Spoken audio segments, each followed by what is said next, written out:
একজন বড় আল্লাহওয়ালা ছিলেন, তিনি পীর নামে পরিচিত আব্দুল কাদির জিলানী, নাম শুনছেন তো? মা তাকে পাঠায় দিচ্ছে, মা বলছে বাজান দিন শেখার জন্য যাও, আমি তোমার জন্য দোয়া করি।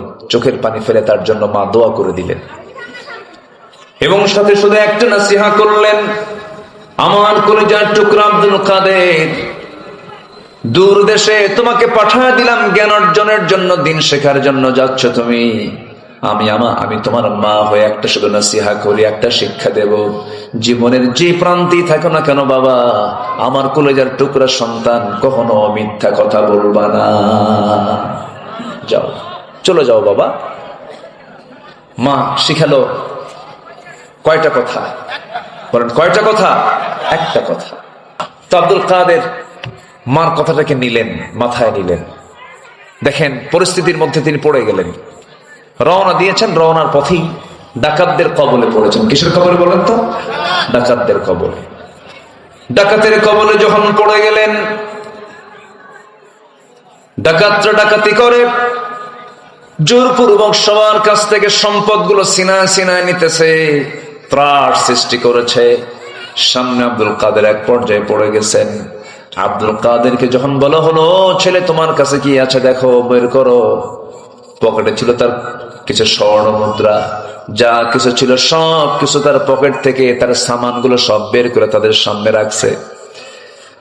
সবাই বলে ফেললাম, ওই ছোট্ট শিশু, তোমাকে যা বললাম তাই তো তুমি শুনলে, যা তোমার কাছে ছিল সব ইচ্ছা করি বের করে দিলাম, আমরা জোর করলাম না। এর কারণটা কি?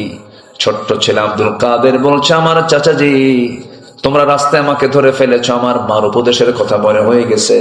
মা বলেছেন জীবনের যে প্রান্তেই থাকো না কেন, জীবনে কারো সঙ্গে একটা মিথ্যা কথাও যেন তোমার মুখ থেকে না বের হয়। ডাকাতদের চিন্তার পরিবর্তন হয়ে গেল। ডাকাতরা মনে করল, হারে এই ছোট্ট বাচ্চা আমাদেরকে বড় একটা শিক্ষা দিয়ে দিল। ডাকাতি পথ ছেড়ে সবগুলো আব্দুল কাদেরের এই সুন্দর সততার দিকে তাকায়া চোখের পানি ফেলে সবগুলো ডাকাতির পথ ছেড়ে তারা আল্লাহর পথ ধরে গেল। যেরকম সুবহানাল্লাহ। কোনদিন কৌতুক করে মিথ্যা বললেন না যিনি, সেই নবীর আমরা উম্মত হয়ে কত মিথ্যাচার করি, রাজনৈতিক বলি, রাজনৈতিক বক্তব্য দিতে নিয়ে কত ওয়াদা করে ফেলি, মিথ্যা কথা বলি, বিভিন্ন মিথ্যা ওয়াদা করে ফেলি। আমার বন্ধুগণ, যে বান্দার জীবনে মিথ্যা নাই, সেই বান্দার দোয়া মিস হবে না। যে বান্দার জিহ্বাটা মিথ্যা মুক্ত থাকে, সর্বদা সত্য কথার উপর অটল থাকে, ওই বান্দা মুখ দিয়ে যা বলবে আমার আল্লাহ তাই কবুল করে নিবে। আল্লাহওয়ালা হওয়ার জন্য বেশি কিছু লাগবে না। এই একটা আমল, যে প্রথম আমলটা বলে দিলাম, যদি কোনো মানুষ তার জীবন থেকে শুধু মিথ্যা কথাটা মাইনাস করে দেয়, সত্য কথার উপর অটল থাকে, এই সত্য তাকে জান্নাতের দরজায় পৌঁছায়া দেবে। জোরে বলি সুবহানাল্লাহ। আল্লাহ রাব্বুল আলামিন মুমিনদের পাশাপাশি কিছু কিছু বান্দার পরিচয় তুলে ধরতে নিয়ে কিছু পরিভাষায় প্রয়োগ করেছেন। যেমন আল্লাহ পাক ফাসিক বলেছেন, আল্লাহ পাক জালিম বলেছেন, আল্লাহ পাক কাফের বলেছেন, আল্লাহ পাক মুনাফিক বলেছেন। এই সমস্ত বান্দাগুলো আমার মনে হয় বাংলাদেশে নাই। আসতে বলবেন না, আছে না নাই? মুনাফিক কারা, ফাসিক কারা, কাফের কারা, একটু শুনে নেন। আমরা কি এগুলো হব না ইমানদার হব? মিথ্যাবাদী না সত্যবাদী? সত্যবাদী হব। একটু কান লাগান, মনোযোগ দিয়ে শোনেন মুনাফিক কারা। আল্লাহ রাব্বুল আলামিন বলেন, ইন্নাল মুনাফিকিনা লাকাযিবুন, নিঃসন্দেহে মুনাফিক তারাই যারা সব সময় যারা মিথ্যা কথা বলে, তারা হলো কি বলেন? মুনাফিক। এখন তো মনে হয় নগত মুনাফিক নাই, আছে? এখানেও মুনাফিক আছে, মিথ্যা কথা কয়। ভাই কাপড়টার দাম কত? এত। ভাই আমি 200 টাকা দিই, কে তোমার কেনাই নাই, আছে কিনা? আছে কিনা বলেন? খাদ্যের গুণাগুণ দেখে রাসূল বলেছেন, খাদ্যের গুণাগুণ দেখে তারপরে পণ্যের দোষ ত্রুটি প্রকাশ করে সেটাকে বিক্রি করে ফেলো। এটা উচিত, এটা ব্যবসায়ী স্বচ্ছতা দরকার। রাসূল বলেছেন, আমি এবং সৎ ব্যবসায়ী জান্নাতের মধ্যে 2 নখের দূরত্ব অবস্থান করব। জোরে বলি সুবহানাল্লাহ। নওগাঁর চাল বিখ্যাত না? নওগাঁর কি চাল?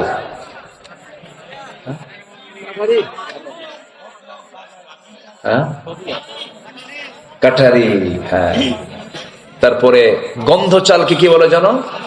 চিনিগুড়া। আতপ চাল, চিনিগুড়া ফেমাস, নওগাঁকে সবাই চেনে, বিখ্যাত। আপনাদের এই মহাদেবপুরই তো প্রচুর চাতাল, এই দিকে অনেক চাতাল, অনেক কিছু। কিন্তু এই কাটারি ভোগের মধ্যে কিছু সাটারি ঢুকায়, আছে কিনা? আছে, আছে। আল্লাহ শাটারিং দেবে, প্যাঁচ লাগানো যাবে না। কি সমস্যা? কোথায়? না না, ছেড়ে দিতে হবে না। আপনারা জানতো ওয়াজ শেষই হয়ে গেল, আপনারা আবার কি চালাবেন? আপনারা দেখেন তো কি করে, কি বসেন আপনারা, সব ভালো। আপনারা এই নামাজ পড়ছেন, এসব নামাজ পড়ছেন, এসব নামাজ একবার কইছে হ্যাঁ, একবার কইছেন না। এখন এখানে ওয়াজ করতেছে হলো সততা নিয়ে, সত্যবাদিতা নিয়ে। বললাম নামাজ পড়ছেন? হ্যাঁ। এই পড়ছেন এসব নামাজ? না। নামাজ পড়তে হবে। নামাজ পড়া কি বলেন? আরো জোরে, আরো জোরে, আরো জোরে। নামাজ মানুষকে খারাপ বানায় না ভালো বানায়? বলেন বলেন, কি বানায়? ভালো বানায়। আল্লাহ রাব্বুল আলামিন বলেন, ইন্নাস সালাতা তানহা আনিল ফাহশাই ওয়াল মুনকার ওয়া লাযিকরুল্লাহি আকবার। নামাজ পড়বেন, ভালো হয়ে যাবে। নামাজ পড়বেন, মানসিকতা চেঞ্জ হয়ে যাবে। নামাজ পড়বেন, মনটা ফ্রেশ থাকবে। নামাজ পড়বেন, শয়তান আপনাকে ওয়াসওয়াসা দিতে পারবে না। প্রত্যেক রাত্রে ফজরের পূর্বে, ফজরের ঠিক আগ দিয়ে, আজান হয় নাই তার একটু আগ দিয়ে হলো শ্রেষ্ঠ সময়, তাহাজ্জুদের সময়। ঠিক ওই সময়ে প্রত্যেকটা বান্দার কাছে শয়তান এসে বসে, তার শিওরে, তার মাথার কাছে এসে বসে। প্রত্যেকটা রাত প্রত্যেকটা বান্দার কানে কানে একদম শিওরের কাছে এসে বসে। 3টা গিট মারে। 3টা কি মারে? গিট মারে। গিট মারা পর্যন্ত এলাকায় কি বলে?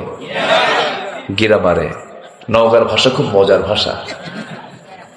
খাসিন এরকম আছেন, একটু টান মারে না? খুব সুন্দর, একটু টান মারেন আপনারা।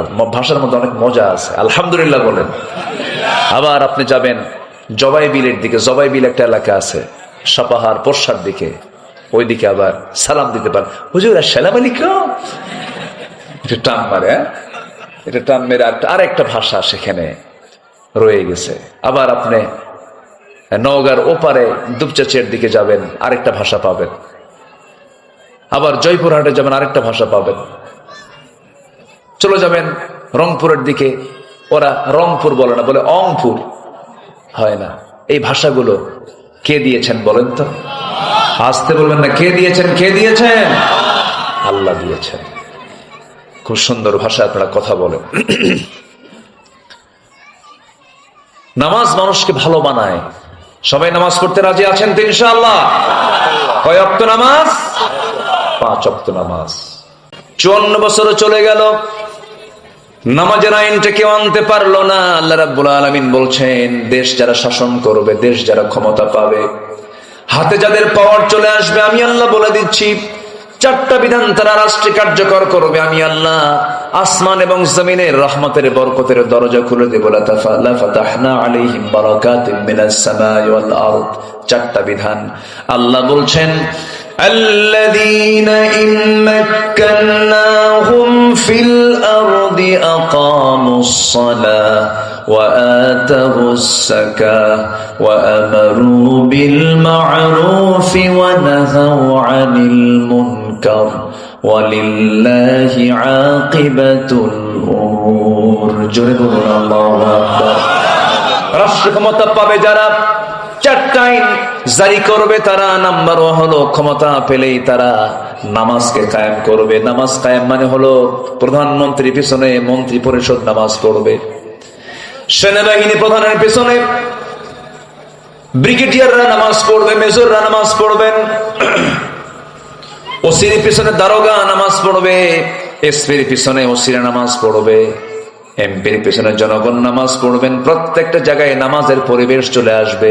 নামাজ যখন রাষ্ট্রীয় পর্যায়ে কায়েম হয়ে যাবে, সমাজ থেকে সুদ, জেনা, ব্যভিচার সব বন্ধ হয়ে যাবে। কূপের ভিতরে বিড়াল পড়ে মারা গেছে, আগে কি তুলবেন, মরা বিড়াল না পানি? কি তুলবেন আগে? বিড়াল। বিড়াল থুইয়া পানি তুললে কি পুকুর, ওই কূপ কি পাক হবে? পাক হবে না, আগে মরা বিড়াল তুলতে হবে। সুদ ঘুষ রেখে আপনি ইমানটা টিকে রাখবেন কেমনে বলেন? খুব কঠিন তো, পর্দা করা কঠিন। বোরকা পরলে পরে সন্দেহ করে বলে এটা জঙ্গি। টুপি দাড়ি তো এই তো কিছুদিন আগেই চরম একটা বিপদের কারণ ছিল। কি যে টর্চার গুলো করা হয়েছে, কি যে জুলুম গুলো করা হয়েছে, আল্লামা সাঈদীর মতো মানুষকে তারা রাখতে পারে নাই। আল্লামা সাঈদীর মতো একটা রত্নকে তিলে তিলে জেলে ভরে শেষ পর্যন্ত টেকনিক করে, কৌশল করে, ষড়যন্ত্র করে তাকে দুনিয়া থেকে বিদায় করে দেওয়া হয়েছে। সম্মানিত ভাইয়েরা, জুলুমের তো একটা সীমা ছিল। আল্লাহ তাআলা ধরেন না, কিন্তু ধরলে আল্লাহ ছাড়েন না। আমরা সততা নিয়ে থাকবো, জোরে বলি ইনশাআল্লাহ, আর জোরে বলি ইনশাআল্লাহ। নাম্বার 2, আমানতদারিতা। আমরা আমানত রক্ষা করব, জোরে বলি ইনশাআল্লাহ। কষ্ট হচ্ছে? থাকো। আমার খুব আদরের, খুব ভালোবাসি ওকে, খুব স্নেহ করি, আমাকে খুব ফলো করে, আলোচনা শোনে, ফলো করে, খুব ভালো। দোয়া করবেন আপনারা সবাই, আল্লাহ যেন বড় দ্বীনের দাঈ বানায় নেন, জোরে বলি আল্লাহুম্মা আমিন। সম্মানিত ভাইয়েরা, আমানতদারিতা এটা একটা বিশাল গুণ। রাষ্ট্র একটা আমানত। রাষ্ট্র একটা কি বলেন তো? আমানত। যিনি রাষ্ট্রপ্রধান হন তার কাছে কি এটা আমানত না? আমানত।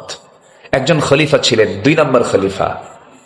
2 নম্বর খলিফার নামটা বলেন তো, এটা জোরে বলেন তো, কি নাম? ওমর। বহুদিন আগে এক মাহফিলে বললাম, ওমরে ফারুককে চিনেন কে? সামনে থেকে এক ছেলে দাঁড়ায় বলে, হুজুর আমি চিনি। কে? আমাদের বাড়ির দোতলায় ভাড়া থাকে। এই ওমর কিন্তু সে ওমর না। এই ওমর হচ্ছে সেই ওমর যে ওমর রসুলকে মারতে গিয়ে তরবারি রসুলের পায়ের কাছে রেখে কালিমা পরে মুসলমান হয়েছিলেন। শুধু পরাজিত হয়েছিলেন কোরআনের কাছে। যেরকম সুবহানাল্লাহ, সুবহানাল্লাহ বলতেছে, কোরআন আমাকে আমার পথ থেকে সরিয়ে দিয়ে আমাকে নতুন পথের সন্ধান দিতে বাধ্য করেছে, ইয়া রাসূলুল্লাহ। জোরে বলি আল্লাহু আকবার। সেই ওমর কালেমাওয়ালা হয়ে গেলেন। কি শাসক তিনি হলেন, কি পরিমাণ আমানতদার শাসক তিনি ছিলেন। যেদিন তিনি ক্ষমতা পেয়েছেন সেই দিন থেকে নিয়ে মৃত্যুর দিন পর্যন্ত একটা রাত তিনি আরামে নিজের পিঠটাকে বিছানায় রাখতে দিতে পারেন নাই, ঘুমাতে পারেন নাই। জনগণকে দেখার জন্য সর্বক্ষণ ব্যাকুল থাকতেন, সর্বক্ষণ তিনি পেরেশান থাকতেন। প্রথম খলিফার খেলাফত আমল, প্রথম খলিফা সাইয়েদনা আবু বকর সিদ্দিক রাদিয়াল্লাহু তাআলা আনহু, তিনি খেলাফতের দায়িত্ব গ্রহণ করেছেন। তার এক প্রতিবেশী ছিল, সেই প্রতিবেশীর বাড়িতে তিনি প্রত্যেক দিন যেতেন। প্রতিবেশীর কেউ ছিল না, স্বামী ছিল না, ছেলে মেয়ে কেউ ছিল না, বুড়ি মানুষ।